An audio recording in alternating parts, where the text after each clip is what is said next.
विवाहितेसोबतचे असलेले अनैतिक शरीर संबंध मित्राला सांगितले. पुढे घडले भयंकर. काही जणांना इतरांच्या भानगडीमध्ये नाक खुपसण्याची खूप वाईट सवय असते. आपला काही फायदा तोटा नसताना ते विनाकारण काहीतरी उपद्व्याप करून ठेवतात. त्याचा मोठा परिणाम त्यांना भोगावा लागतो.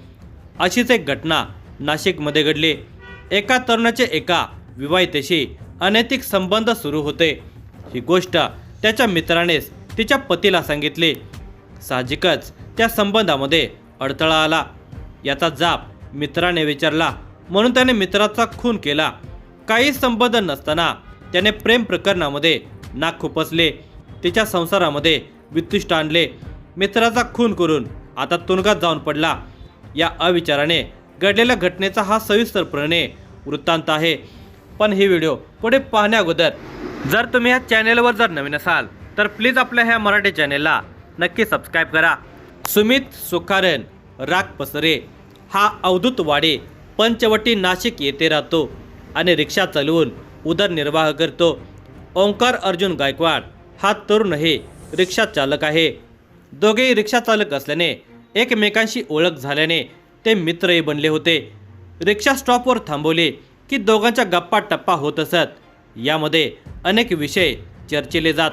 अगदी गल्लीपासून दिल्लीपर्यंतच्या चर्चा यामध्ये असत.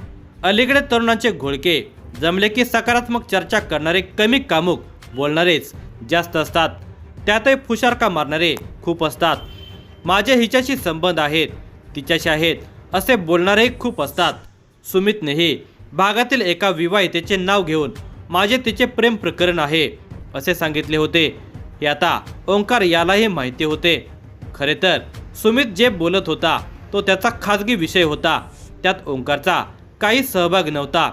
ते संबंध असले काय किंवा नसले काय त्याला काहीच फरक पडत नव्हता. पण त्याने गप्प न बसता ही गोष्ट त्या तरुणीच्या नवऱ्याला सांगितली. आता आपल्या बायकोची कोणाशी तरी अनैतिक संबंध आहेत हे ऐकून तो संतापला. त्याने पत्नीला फैलावर घेतले. तसेच सुमितलाही दम दिला. या सगळ्या प्रकरणामुळे सुमितची भानगड उघड झाली आणि त्याचे तिला भेटणे बंद झाले. त्यामुळे चिडलेल्या सुमितने माहिती काढण्यास सुरुवात केली. माझ्याबाबत तिच्या नवऱ्याला कुणी सांगितलं याचा विचार करत असताना त्याला आठवलं की आपण ही बाब ओंकारजवळ बोललेली होतो. नक्कीच त्याने हे सांगितले असणार. त्याने याबाबत खात्री केली. तेव्हा ओंकारनेच हे सांगितले आहे हे त्याला समजले. त्याने लगेच याचा जाब ओंकारला विचारला. त्यावरून ओंकार आणि सुमित यांच्यामध्ये वाद सुरू झाला. हा वाद दिवसेंदिवस भडकत चाललेला होता. कारण बाबच तशी नाजूक होते आणि आता ती उघडकीस आलेली होते. रविवार दिनांक 28 डिसेंबर 2025 रोजी रात्री 9:30 वाजण्याच्या सुमारास सुमित यास त्याचा मावस भाव गणेशने घरी बोलावले होते. कारण गणेशच्या बहिणीचे लग्न ठरले असून लग्नाची पत्रिका तयार करण्यासाठी त्याला बोलावलेले होते. मात्र रात्री 10 वाजण्याच्या सुमारास सुमितने गणेशला फोन करून सांगितले की तो रिक्षा घेऊन गोदावरी हॉटेलच्या पुढे दर्ग्याजवळ द्वारका येथे आला आहे. तिथे भेटण्यासाठी ये. त्याने भेटायला बोलवल्याने गणेश आपल्या घरामध्ये सांगून घराबाहेर पडला.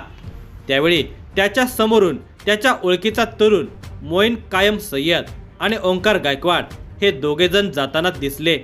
ते दोघेजण द्वारकावरील दर्ग्याच्या दिशेने जाताना त्याने पाहिले होते. मोईन आणि ओंकार हे दोघेजण सुमित बरोबर भांडत असताना त्याला दिसले.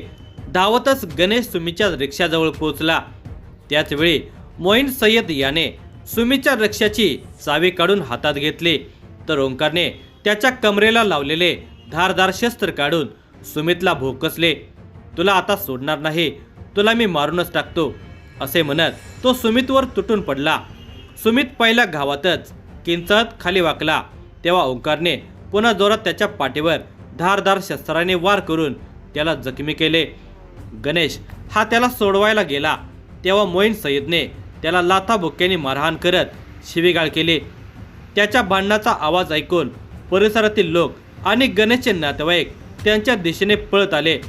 गणेशची बहीण सोनू श्याम सकट हिने मोईनच्या तावडीतून गणेशची सुटका केली. लोक जमा होत असल्याचे पाहून मोईन आणि ओंकार हे दोघेजण लागलीच तिथून पसार झाले. सुमित याच्या पोटावर आणि पाठीवर धारदार वस्त्र्याने वार केल्याने तो रक्तबंबाळ होऊन जमिनीवर पडलेला होता. वेदनाने तो विवळत होता. तेव्हा गणेशचा भाऊ किरण याने इतरांच्या मदतीने सुमित याला उचलून जवळच असलेल्या सह्याद्री हॉस्पिटलमध्ये घेऊन गेला. त्यास अतिदक्षता विभागामध्ये दाखल करून घेत डॉक्टरांनी त्याच्यावर उपचार सुरू केले. उपचार सुरू असताना सोमवार दिनांक 29 डिसेंबर 2025 रोजी रात्री 2:30 वाजण्याच्या सुमारास सुमितचा मृत्यू झाल्याचे डॉक्टरांनी सांगितले. दरम्यान घटनेची माहिती मिळताच मुंबई नाका पोलिसांनी घटनास्थळी धाव घेतली. त्यांनी गुन्ह्याची माहिती घेतली आणि मग सुमितच्या मृतदेहाचा पंचनामा तयार करून तो त्यांच्या नातेवाईकांच्या ताब्यात देण्यात आला. दरम्यान गणेश श्याम सकट याने दिलेल्या फिर्यादीवरून मुंबई नाका पोलीस ठाण्यामध्ये गुन्हा रजिस्टर नंबर 478/2024 नुसार ओंकार अर्जुन गायकवाड, राहणार नागसेन नगर, वडाळा नाका, नाशिक व मोईन कासम सय्यद, राहणार नागसेन नगर, वडाळा नाका, नाशिक या दोघांच्यावर BNS 103(1), 351(3), 115(3)(5) सशस्त्र अधिनियम 25(4), 37(1)(3) चा भंग कलमाखाली गुन्हा दाखल करण्यात आला. ओंकार आणि मोईन कासम सय्यद या दोघा जणांनी एका विवाहित तरुणीसोबत असलेल्या प्रेम संबंधावरून संगनमत करून सुमितला ठार मारले असे त्याने दिलेल्या फिर्यादीत म्हटलेले आहे. दरम्यान घटना घडल्यानंतर संशयितांच्यावर कठोर कारवाई करावी अशी मागणी करीत मृतांच्या नातेवाईकांनी मुंबई नाका पोलीस ठाण्याबाहेर मोठी गर्दी केली होती. त्यांनी संशयित तरुणीसह ताब्यात घ्यावे अशी मागणी करण्यात आली. त्यामुळे परिसरामध्ये तणाव वाढत होता. पोलिसांनी त्वरित कारवाई करीत संशयित तरुणीस ताब्यात घेतले. तिला पोलीस ठाण्यामध्ये नेत असताना जमलेल्या जमावाने तिला पोलिसांच्या समोर मारहाण करण्यास सुरुवात केली. पोलिसांनी जमावावर नियंत्रण मिळवत तरुणीची सुटका केली. दरम्यान पोलिसांनी अवघ्या काही तासातच आरोपी ओंकार गायकवाड आणि मोईम कासम सय्यद यांना अटक करण्यात आली. पोलीस आयुक्त संदीप कर्णिक यांच्या मार्गदर्शनाखाली वरिष्ठ पोलीस निरीक्षक विश्वास पाटील आणि सहाय्यक पोलीस निरीक्षक जितेंद्र वाघ हे आता आरोपींना कडक शिक्षा व्हावी यासाठी साक्षी आणि पुरावे गोळा करत आहेत. ह्या संबंधित खून प्रकरणाचा अधिक पुढील तपास अद्याप सुरू आहे.